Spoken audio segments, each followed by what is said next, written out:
Thousands of years ago, there were no modern humans, only primitive ones wandering the wild. They made tools from stone, hunted to survive, and fought each day just to stay alive. Back then, 9 kinds of humans walked this planet: Neanderthals, Denisovans, Homo erectus, each struggling to endure. But today, only one remains: Homo sapiens.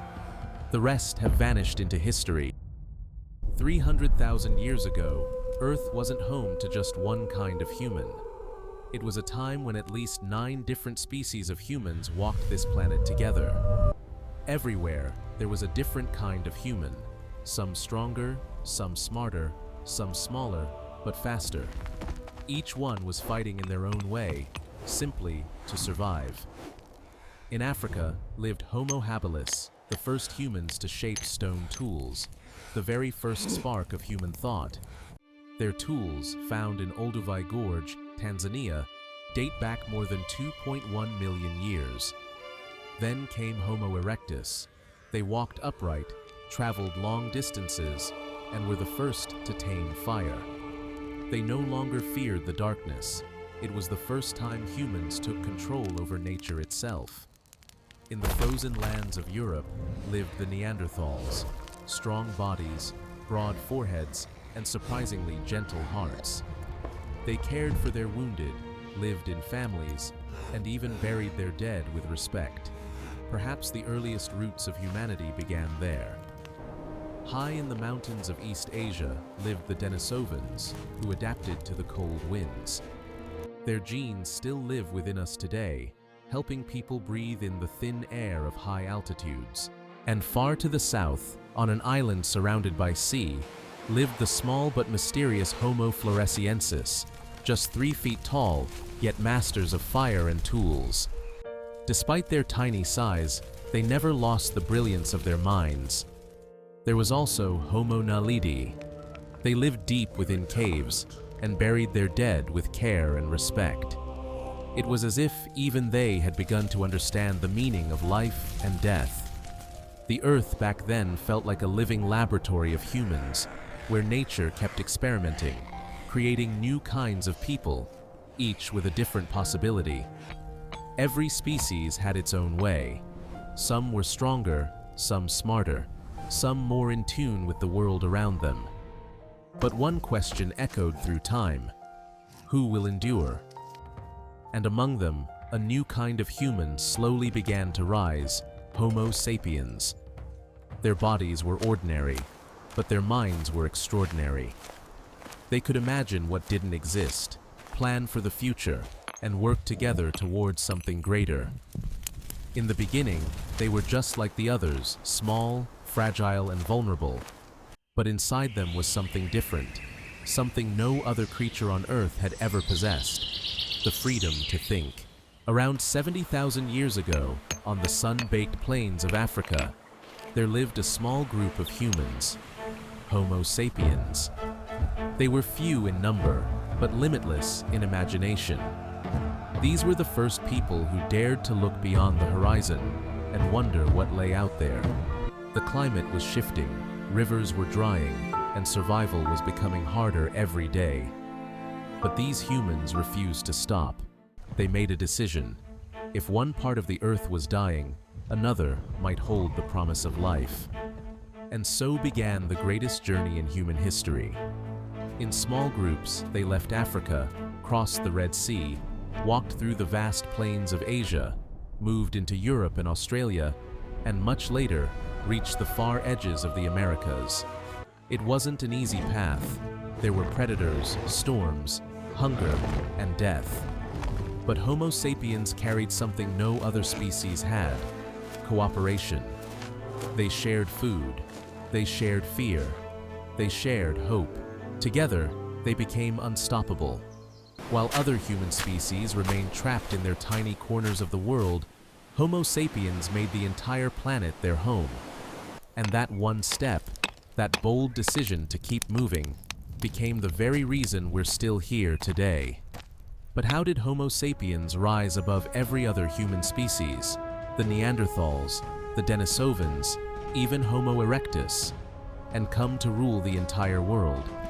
Every species had the same desire, to survive. But little by little, we began to move ahead because we carried something no one else did, the power to think differently. While other humans kept repeating the same patterns, we started trying new things. We shaped tools from stone, then learned to make them sharper, lighter, stronger. We tamed fire, and then wondered, what if we could cook with it? That simple question changed everything. It was the moment our true journey began.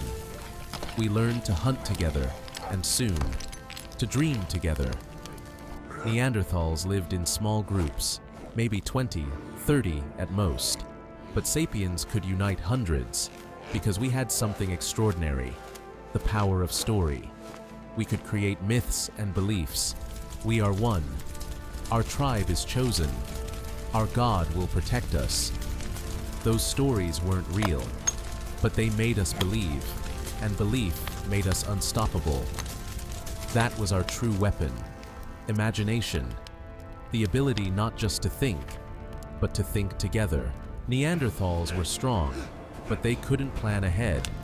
Denisovans could survive in the thin air of mountain peaks, but they never learned to innovate. And Homo erectus lived for over 1 million years, yet kept repeating the same tools again and again. Slowly, these species began to fall behind. They couldn't keep pace with a changing planet.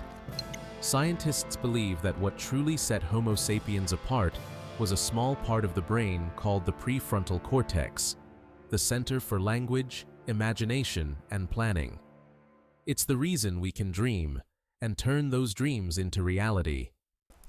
About 40,000 years ago, in the Chauvet Cave of France, humans painted the first known works of art, animals, hunts, and perhaps the first symbols of gods. It was something Neanderthals never did. Wherever sapiens went, there were other humans already living there. Neanderthals in Europe, Denisovans in Asia, and Homo floresiensis on the southern islands. At first, it might not have been war. Some groups met, traded, even shared life. DNA evidence shows that today, every European and Asian carries 1 to 2% Neanderthal genes, which means, at times, we didn't fight them, we joined them. But as sapiens spread, their numbers, their communication, and their cooperation began to outweigh every other species. We formed larger groups, planned ahead, and kept improving our tools, while the others slowly retreated into extinction. Climate change played its part too. About 40,000 years ago, the world grew colder.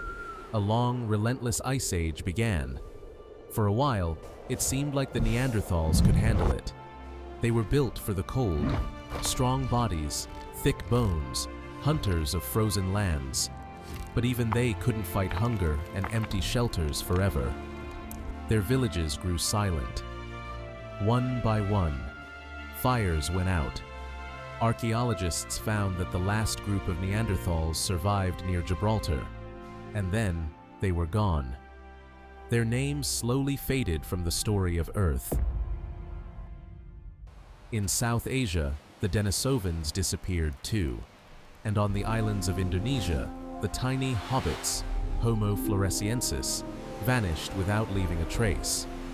It must have been strange, a planet once full of different kinds of humans, now echoing with just one voice, ours, Homo sapiens. In 2008, deep inside the Denisova cave in Siberia, scientists found a tiny fragment of a child's finger bone. When they sequenced its DNA, they discovered a completely new species, the Denisovans. And when they compared that DNA to people living in Asia, Tibet, and southern India, they found traces of those same ancient genes, still alive today, carried quietly within us all. Once, Neanderthals were the strongest humans on Earth, but they're gone now. And that same question stands before us. Will we, Homo sapiens, one day fade into history too? Our greatest strength, technology, has also become our greatest risk. Today, there are more than 13,000 nuclear weapons in the world, enough to wipe out life on Earth several times over. Hiroshima and Nagasaki were just a glimpse. In a few seconds, over 100,000 lives vanished in fire. And now, that danger has returned. This time, not as war, but as artificial intelligence. AI can now think, make decisions, even create art. The next step is AGI, Artificial General Intelligence, a machine that can think for itself, just like a human being. And with projects like Elon Musk's Neuralink, we're trying to connect the human brain directly to computers, to merge mind and machine. But science also gives us hope. If we use these powers not for destruction, but for creation, then humans and machines together could become something entirely new. Maybe that will be our next evolution, the birth of the next human. So, what do you think? Is this the dawn of a new evolution, or the beginning of our own extinction? Tell us what you believe the future of humanity looks like, and which topic you'd like us to explore next.